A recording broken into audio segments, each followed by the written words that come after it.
Hello, this is Barry Wolfe with another episode of Wolfe Bites. So I'm really excited today. We've got one of the foremost experts of the South Florida retail market, Josh Ladle, joining us today. Give some insight, certainly, South Florida, but I think you can also give some real good thoughts, beyond South Florida as it relates to retail in general. Josh, thanks for joining us today.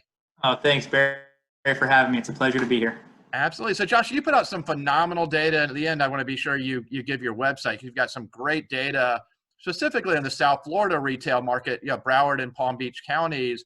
But I think you're also very attuned to just retail in general. One thing I was curious to get your thoughts on as you're driving the markets, what are you noticing as relates to grocery anchored centers versus non-grocery anchored centers as it relates to either vacancies currently or where you think they're going to trend? Any thoughts on that, kind of that bifurcation, if you expect to see one? Yeah, it's interesting. So, of the 1,000 centers and shopping centers in Palm Beach and Broward counties that are over 20,000 square feet, so that's what I drive.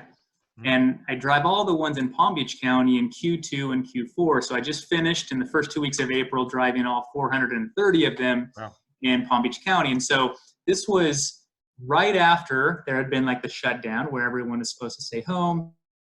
And so there were, except for essential businesses were open, of course, and for the essential things. So when I was driving these centers, I got to see firsthand the difference between a grocery anchored center and a non-grocery anchored center. And in total, there's about 1 out of every 3 centers is grocery anchored. That's over 20,000 square feet. Right. That's interesting. And yeah, so that's interesting. And then about half of those are Publix anchored centers. Another interesting point. Which obviously we're in Florida, so the Publix is the dominant player, or none. Right.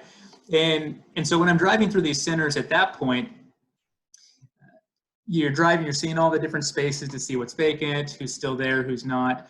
And in a grocery anchored center, it was very quiet. Maybe there's a few cars and maybe some employees left at some of these other essential businesses, but for the most part, very quiet as I'm driving to the centers. And then I get around to the grocery store and, that's pretty busy, which was expected. And then I continue on to the other shops on the other side of the grocery, and it's very empty as well. So it's slow, pretty good, slow and dead. And then those non-grocery anchored centers, it's just dead completely. And very interesting. It's very strange to be doing that because I've been doing this since 2016. I'm driving the centers, and so I've seen them a lot and seen the same ones again and again and again twice a year, and never has it been like this. And of course, it's a unique time, but just very strange to experience that. I guess it'd just be speculating in reality because we don't really have this answer yet. What do you think? Do you expect to see a big difference, let's say 30, 60, 90 days from now in vacancies? And that, again, grocery anchored versus non-grocery anchored? So I think, and again, all speculation, right? Who knows? I'll throw in my 2 cents and everyone will just kind of chime in for what it's worth. But yeah, I think there will be obviously an uptick in vacancy, but I don't think it's going to be in the short term as great as it will be, a few months from now, maybe, 6, 12 months, because most of the businesses that have been closed, yes, they've been suffering and hopefully they've been getting their PPP loans and they're getting the help that they need. Many haven't, and so many of them dipped into savings. So those businesses, when we finally get in South Florida, when we finally get the green light to open up again, then I believe many of them, if not yet by far the majority of them, will open up. However, how much longer can they withstand the lack of business that they're going to experience? Because I don't believe it's going to be a light switch where, okay, it's open, and then everyone just flocks in just like before. I think it'll be more gradual. And so it's really which of those businesses has the staying power to continue on in this, for the period that we're in this kind of new normal of getting into things. And do I think things kind of go back to the way they were? I think eventually, yes. But there will be a ramping up period. And so that, short term, I think there will be some additional vacancies. Some couldn't even last, say 2, 3, 4 months. The cash flow just wasn't there. But I think the majority will be able to continue on. It's just the question of how much longer can they endure. And you make a good point. When they open, nobody's opening to 100% occupancy or 100%, of the usual business. Sales, yeah. So can they sustain that for a period of X number of months going forward. Beyond what you've mentioned, any other trends you've noticed out there right now that kind of, any aha moments or anything you kind of caught you by surprise or otherwise? I mean, most of the centers, if I think of just in bigger pictures, so in Palm Beach County, Broward County, those 1,000 centers, they tend to kind of hover on average around 89, 90, 91% occupancy, for the last 4 years. And I don't have the data from before, like the Great Recession, because I wasn't driving the center. So I really am just trusting the data that I've collected. And so, I don't expect that 89, 90% to continue through this, although I kind of think it kind of eventually gets back there.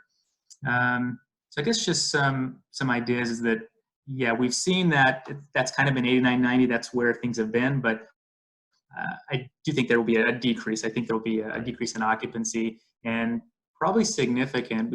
We've talked before, and I think we mentioned this on LinkedIn, just in conversations, where even just an additional, say, 4% vacancy change in Broward County, which is at 89%, goes down to 85%, let's say, that's an additional 2 million plus square feet of additional vacancy. And that's significant when you think about that.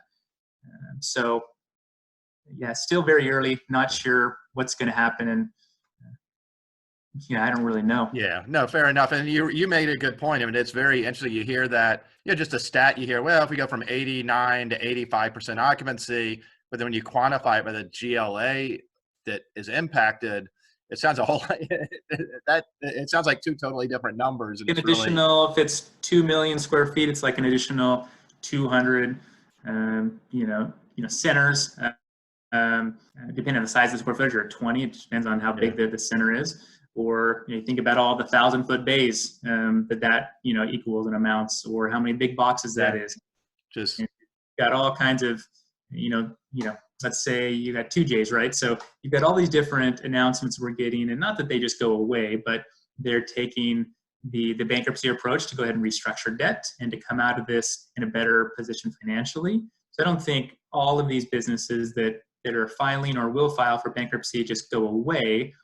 Maybe there's some reduction in the number of stores, and so that'll certainly impact the vacancy as well. Yeah, no, it's going to be an interesting period going forward. Real quick, 30 seconds. Any, outside of the grocers, obviously Publix, the Walgreens, CVS, the drugstores, any winners come to mind that you expect to kind of benefit from this and come out of this even stronger? That's a great question.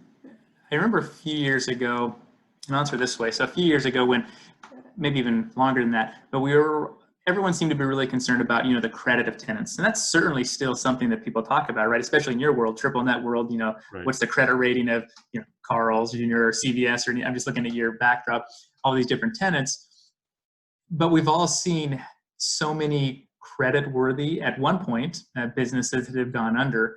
And so I don't know if I have any real security in looking at what other businesses are doing right now, and okay, they have an A credit rating or a B credit rating or this or that.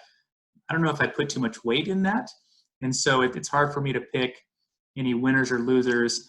I think those essential businesses, certainly there'll be a flight to quality, and I'm sure you'll see that on the investment sales side, that those essential businesses that have just been doing phenomenally well, those that you mentioned, the groceries, the pharmacies, are going to get a tremendous demand.